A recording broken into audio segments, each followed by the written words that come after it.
Welcome back. Make yourself comfortable. Let's talk about democratic revolutions. But to start with, let's take a closer look at this phrase, the constituted order. This term, constituted, has to do with a constitution. Now, this talk is going to really focus on beliefs in Europe, especially in Western Europe. It was quite common in many countries in Europe for people to believe that their country, their community, had a constitution.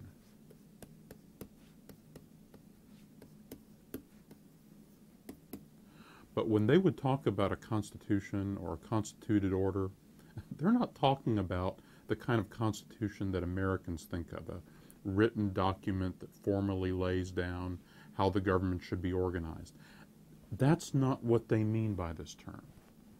When they talk about the constituted order or the Constitution, they're talking about the accumulations of privileges, of liberties, of customary protections in which everybody in society has their place. Merchants have a place and particular privileges. Craftsmen organized in guilds have a place. Nobles have certain protections that maybe came from something the king said to them 100 years ago. That complicated scheme of custom and tradition and everybody's place and liberties, that's what they mean by the constituted order. And that's kind of the status quo of European society in the mid-1700s. To understand the term constituted order, there's another term that's worth understanding.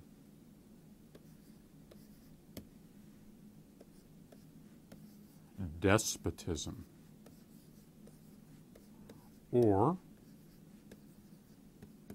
its synonym might be tyranny. And to someone in the middle of the 1700s, you might have an absolute monarch, but that didn't mean you lived in a despotism or that you lived with a tyrant. Despotism or tyranny meant that there's a ruler and an unprotected subject, in which the ruler just simply told everybody what to do and no one had any protections. People in the 1700s in most European communities actually thought they had all kinds of inherited protections, and these protections were claimed by intermediaries. Who were these intermediaries? Oh, they could be a city council of notable fellows. They could be what the French would call a parlement, which could be another group of nobles and priests who were assembled from a particular region. There could be a Parlement of Paris. There could be a parliament in this province or that province. So you go all over Europe and you find all kinds of intermediary groups that have governance roles, have roles in administering the courts. They do so on behalf of the king, but they also represent local privileges, local liberties, these customs and traditions that made up the constituted order. Now, it's worth going through all this explanation about the constituted order, because if you don't understand what terms like constitution or despotism meant to someone in, say, 1770, it's worth taking some time to explain terms like the constituted order. Because if you think of the democratic revolutions as just the common people rising up against an absolute king, these revolutions won't make sense to you when you get into the details. You focus on these intermediaries. Who populates these intermediaries? Who makes up these very powerful councils and parlements and courts that are in the intermediate level? Well, they're made up of nobles. And increasingly in the 1700s, there is a group of people distinguished by birth as nobles who get to hold these particular kinds of positions. They pass them on to their children. They pass them on to their grandchildren. They have all kinds of special exemptions, including from taxes. Then there are priests. Then there are few very wealthy people, because one of the ways in which the monarch raises money is they sell offices. And a few wealthy people can buy one of these offices, and then they can pass that office even down to their children. And maybe if they're lucky, one of those children or grandchildren will eventually themselves be elevated to the nobility because their grandfather was able to purchase a powerful office. This sense of an exclusive club of birth, wealth, privilege creates a ruling class which we can call an aristocracy, and this is a term that comes into use in the late 1700s. So the big clashes that are emerging in the middle of the 1700s, the 1760s, the 1770s, actually feature the king, who often is representing the general welfare of all the people, and might even be an enlightened reformer, trying to raise money for his fiscal military state. And he's running up against a parliament or some other intermediary, not made up of the common people, but made up of the nobles who do not want to pay these additional taxes, who do not want to sacrifice for the general welfare. So the king is claiming to act on behalf of all the people, and the nobles are claiming, you can't take away my privileges. I'm fighting for my liberty. The traditional constitutional order of things. I'm fighting on behalf of protecting you against despotism. That's the kind of clash that prefigures the great battles of the late 1700s. These arguments that come out of the commercial and military revolutions, posing the new fiscal military state dominated by the king, insatiable for revenue, against the traditional liberties and privileges of the aristocracy, are what set the stage for democratic revolutions, understood perhaps in a different way. These democratic revolutions, by the way, aren't just taking place in America, they're not just taking place in France, they're coming up all over Europe, places like Geneva in 1768, or Sweden in the early 1770s, on and on. In fact, the ideas about these democratic revolutions are going back and forth across the Atlantic Ocean. The sense that this is a period of democratic revolutions in an Atlantic world was pioneered mainly by two historians, one a Frenchman named Jacques Godechaux,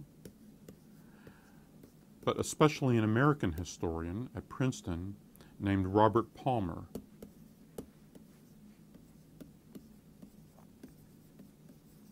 Now, Palmer's popularization of the idea of the democratic revolutions from books and articles he wrote during the 1950s have gotten a pretty big historical backlash. Partly people say, well, democratic revolutions, I don't know, because it seems too narrow. Why, it doesn't pick up those commercial revolutions that we were talking about, or it doesn't pick up some of these geopolitical changes. Palmer didn't seem to care enough about the situation of slaves and anti-slavery. Also, democratic revolutions sounds too triumphal, sounds too self-satisfied, as if Palmer's trying to claim that the American and French revolutions are really the birthplace of progress, and it's a lot more complicated than that. I understand the reaction and the backlash, and indeed, the Palmer argument needs to be complemented with a lot of other things that we've been discussing. Let's actually go back and read Palmer and see what he was trying to say. All right, here's a long quote from early in Palmer's book on the age of the Democratic Revolution. I want to spend a little bit of time just noticing the detail of his argument. He says he's attempting to deal with Western civilization as a whole. Indeed, you can zoom in on the Atlantic civilization, which is closer to reality in the 18th century even than it was in the 20th when he was writing. And his argument is that this whole civilization was swept in the last 4 decades by a simple revolutionary movement that was essentially democratic, small d democratic. Now, what does he mean by a democratic revolution?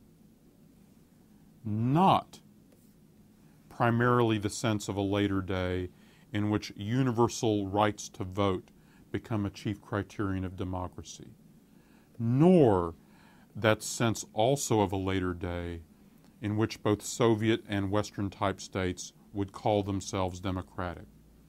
He's not saying that.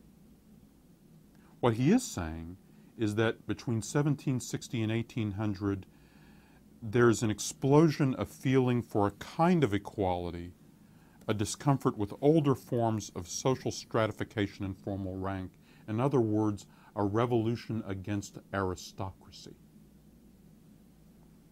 It was against the possession of government or any public power by any established, and here are keywords, privileged, closed, or self-recruiting group of men, exclusive by wealth and birth. No one could exercise coercive authority simply by asserting their own right, their status, or the right of history in the sense of custom and inheritance.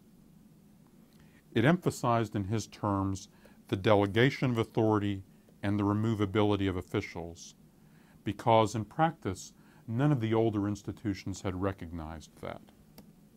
To boil it down even more tightly, Palmer explains, the democratic revolutionary movement came into play when persons systematically excluded from these constituted bodies, and not merely content that a parliament be independent, attempted to open up their membership, literally to make it more inclusive, more democratic. Change the basis of authority. Remember what I said about last time, authority can come from you, maybe even from everyone. And representation, reconstitute them, or obtain a wholly new constitution in which you redefine the nature of the state. That's what makes this a democratic revolution. So what is the democratic revolution focusing on? It's focusing on privileges and the defense of privileges. Privileges with our freedoms, our liberties as traditionally honored. For instance, the nobility claiming, we have a privilege not to be taxed in certain ways, and you, the king, cannot take away our privilege just by assertion of royal decree. But privileges are exercised by citizens. If you look up the original meaning of the term citizens, these would be inhabitants of a city who had the privileges of the city, like, for example, the right to be able to live in the city or the town. Who are the citizens? Actually, in the 1760s and 1770s, very few people are citizens. Very few people actually enjoy the privileges of citizenship, the liberties that are being fought for. The big argument of the last part of the 1700s is this one. Who are the citizens? And with that are arguments over who has to put up the revenue to support the state, who pays the taxes. The citizens pay the taxes, but then they have the privileges that should go with the payment of taxes as partners in the governance of the state. So, for instance, there's going to be a huge fight in France between about 1770 and 1774 between the king, Louis XV, versus the intermediaries of the constituted order, the parliaments, in other words, the nobility. What's the fight over? Mainly it's about money. Louis XV wants to raise a lot more money because he's just come out of a big war with Britain, the 7 Years' War. He needs a lot more money to build up his fiscal military state. He wants it from the people from whom he collects taxes, the nobles. The nobles are saying, you can't force us to pay these taxes. We have our rights and privileges, which you have to respect because that's part of the constituted order. You need to respect our liberties, the nobles claim. And indeed, in 1774, the nobles win this fight. Louis XV dies, and he's replaced by a man who will be hailed as the restorer of French liberty. Who is this restorer of French liberty? Why, it's the new young king, Louis XVI, who gives up the fight against the nobility, gives up the attempt to collect those taxes from them, and restores their privileges. So in 1774, this is the man who is the symbol of the restorer of French liberty, the savior of privilege, the new king, Louis XVI. So these arguments over the constituted order, who are the intermediaries, who has the rights to levy taxes that will be paid by citizens. At the same time these arguments are happening in France, these arguments are also happening on the other side of the Atlantic Ocean in the British colonies of North America. And as those arguments explode into violence in 1775, that's the subject we're going to turn to in our next talk. See you then.